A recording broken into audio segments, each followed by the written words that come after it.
அதாவது ஃபர்ஸ்ட் விஷயமா நம்ம வந்து என்னத்த பத்தி பேச போறோம் அப்படின்னு பார்த்தீங்கன்னா, அதாவது நம்ம வந்து இந்த அரசியல் படம் அப்படின்னாலே நம்ம வந்து அமைதிப்பட அப்படிங்கிற படம் வந்து நமக்கு ஞாபகம் வரும். அந்த படம்னு ஞாபகம் வந்தாலே அதில் வந்து அமாவாசை கேரக்டர், அதாவது சத்யராஜ் கேரக்டர் வந்து நமக்கு வந்து ஞாபகம் வரும். அப்படி வந்து ஒருத்தர் வந்து தமிழ்நாட்டில் வந்து இப்போ இருக்காரு அப்படின்னு சொல்லி ஒருத்தர் வந்து சொல்றாரு. அதுவும் அவருக்கு ரொம்ப முக்கியமான நெருங்கின சொந்தம்.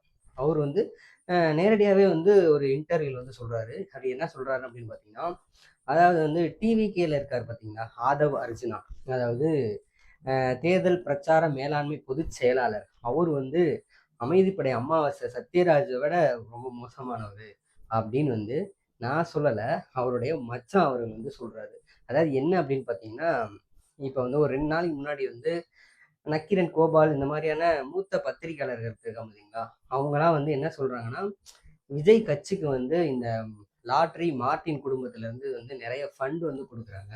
அவங்க எதுக்காக கொடுக்குறாங்க அப்படின்னு பார்த்தீங்கன்னா, அதாவது விஜயை வந்து ஒரு முதலமைச்சராகவோ இல்லை ஒரு அரசியல் தலைவராகவோ மாற்றி அவங்களுடைய இல்லீகல் பிஸ்னஸை வந்து தமிழ்நாட்டில் வந்து ஒரு பரப்பலாம் அப்படிங்கிறதுக்காக விஜயை தேர்ந்தெடுத்து வந்து இப்போ இந்த ஃபேமிலி வந்து இவங்களுக்கு வந்து ஃபண்டு வந்து கொடுக்குறாங்க அப்படின்னு வந்து இவங்க ஜேர்னலிஸ்ட்லாம் வந்து சொல்கிறாங்க. அதை எதிர்த்து வந்து யாருன்னா மார்ட்டின் அவருடைய மகன், அதாவது ஜோ சார்லஸ் மார்ட்டின், அவர் வந்து ஒரு இன்டர்வியூ கொடுக்குற ஒரு செய்தி சேனலுக்கு.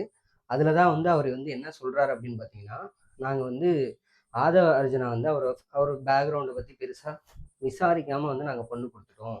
அது நாங்கள் பண்ண ஒரு தப்பு தான். அவருக்கு வந்து நாங்கள் அவங்க சைட்லேருந்து ஒரு செட்டில்மெண்ட் கொடுத்து அனுப்பிட்டோம். எங்களுக்கும் ஃபேமிலிக்கு மட்டும்தான் தொடர்பு இருக்கே ஒழிஞ்சு அவர் நிலை கொண்டிருக்க கட்சிக்கும் எங்களுக்கு எந்த ஒரு தொடர்பும் இல்லை அப்படிங்கிற மாதிரி அவர் சொல்கிறாரு.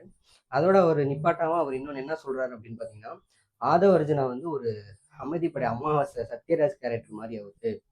ஏன் அப்படின்னா, அவர் எங்கள் ஃபேமிலியில் வரும்போதே வந்து எனக்கும் எங்கள் அப்பாவுக்கும் பிஸ்னஸில் பிரச்சனையை உண்டு பண்ணி பிரிக்க பார்த்தாரு. அதனால் நாங்கள் சுதாரிச்சுட்டோம் கொஞ்சம். அதுக்கப்புறமேட்டுக்கு அவர் வந்து திமுகவுக்கு போகிறாரு. அங்கே போயிட்டு அந்த கட்சியை வந்து கொஞ்சம் அபகரிக்கிற மாதிரியான சூழல் வரும்போது திமுகவில் வந்து அடித்து துரத்தி விட்டாங்க. அதுக்கப்புறம் அவர் எங்கே போகணும்னு தெரியாமல் விசிகாவுக்கு போகிறாரு. அங்கேயும் இதே மாதிரியான பிரச்சனையை வந்து பண்ணுறாரு. பண்ணி விசிகாலர் வந்து அவங்கள வந்து வெளியே அனுப்பிட்டாங்க. அதுக்கப்புறமேட்டுக்கு இவர் என்ன பண்றாருன்னா, தாவேக்காவுக்கு போயிட்டு அங்கேயும் இதே மாதிரியான சில வேலைகளை பண்ணிக்கிட்டு இருக்காரு அப்படின்னு நான் கேள்விப்பட்டேன். அதனாலதான் நான் வந்து விஜய்க்கு வந்து ட்விட்டர்ல வந்து ஒரு செய்தியும் போட்டிருந்தேன் அப்படிங்கிற மாதிரி. யார் சொல்றா, நான் சொல்லல, ஆதவ அர்ஜுனாவோட மச்சான் ஜோ சார்லஸ் மார்ட்டின் வந்து சொல்றாரு. அதனால தாவேக்காரவங்களாம் கொஞ்சம் சுதாரிப்பா இருந்துங்க. அமைதிப்படை, அதாவது அவருக்கு ஏதாவது ஒண்ணு வேணும் அப்படின்னா அமைதிப்படை சத்யராஜ் மாதிரி